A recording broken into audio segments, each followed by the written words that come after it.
All of you. जैसे कि कल की वीडियो में अपन ने पढ़ा था कि माइक्रो इकोनॉमिक्स क्या है और उसकी दो ब्रांचेस है, माइक्रो और मैक्रो, उसके इंपॉर्टेंस, लिमिटेशंस और कैरेक्टरिस्टिक्स अपन ने पढ़ी थी, जो कि बोर्ड के पॉइंट ऑफ व्यू से बहुत ही इंपॉर्टेंट क्वेश्चन है।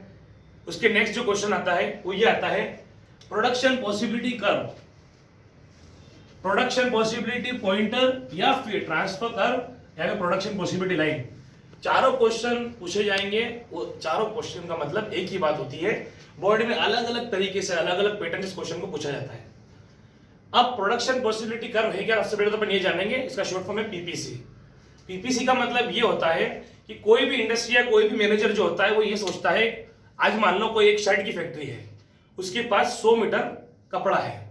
अब अगर वो हाफ स्लीव्स वाली शर्ट बनाता है तो 150 बनती है उस 100 मीटर के अंदर, या फिर अगर वो फुल स्लीव्स वाली बनाता है तो वहां पे उसकी 75 की शर्ट वो बना पाता है। तब उसको कौन सी शर्ट कितनी बनानी चाहिए जिससे उसका वेस्ट जो है वो कम निकले, पूरा जितना भी उसका रिसोर्सेस है वो पूरा उसका यूटिलाइज सही तरीके से प्रॉपर मैनर में वो यूज हो जाए।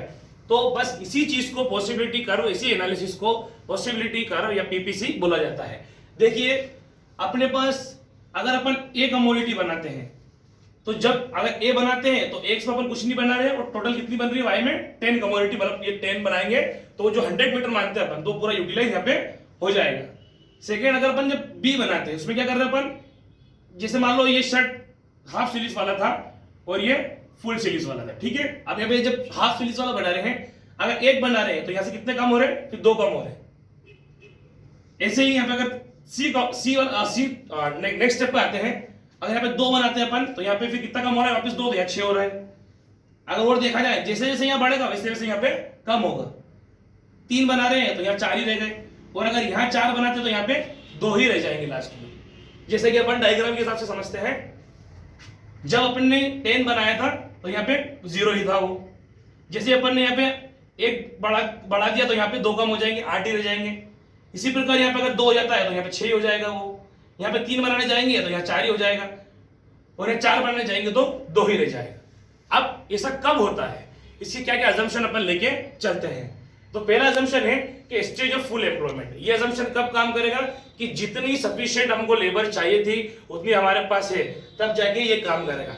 बहुत सी बार अपन लेबर बढ़ा लेते हैं तो फिर ये अजम्पशन यहाँ पे पीपीसी वाला प्रोडक्शन पॉसिबिलिटी कर्व काम नहीं करता है। सेकंडली, ट्रांसफर ऑफ रिसोर्सेज, मतलब जो रिसोर्सेज अपने पास वो फुल्ली मोबाइल होने चाहिए, तब जाके ये काम होगा।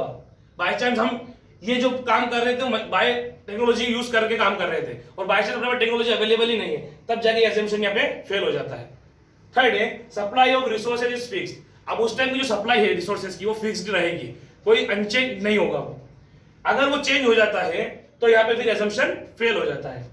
फोर्थ, अपन मान के चलते हैं अनचेंजेबल टेक्नोलॉजी, के टेक्नोलॉजी में भी हम कोई चेंजेस नहीं लाएंगे। तो बात ये आई कि प्रोडक्शन पॉसिबिलिटी कर्व का मतलब होता है कि प्रोडक्शन में पॉसिबिलिटी के चांसेस कितने, किस तरीके, अगर इस तरीके से काम करेंगे तो हम इतना प्रोडक्शन कर पाएंगे और इस तरीके से काम करेंगे तो हम इतना प्रोडक्शन कर पाएंगे। इसी चीज को, इसी एनालिसिस को हम बोलते हैं प्रोडक्शन पॉसिबिलिटी कर्व। अगर आपको कोई भी डाउट है इस क्वेश्चन में तो मुझे वॉइस नोट में आप भेज सकते हैं। Thank you.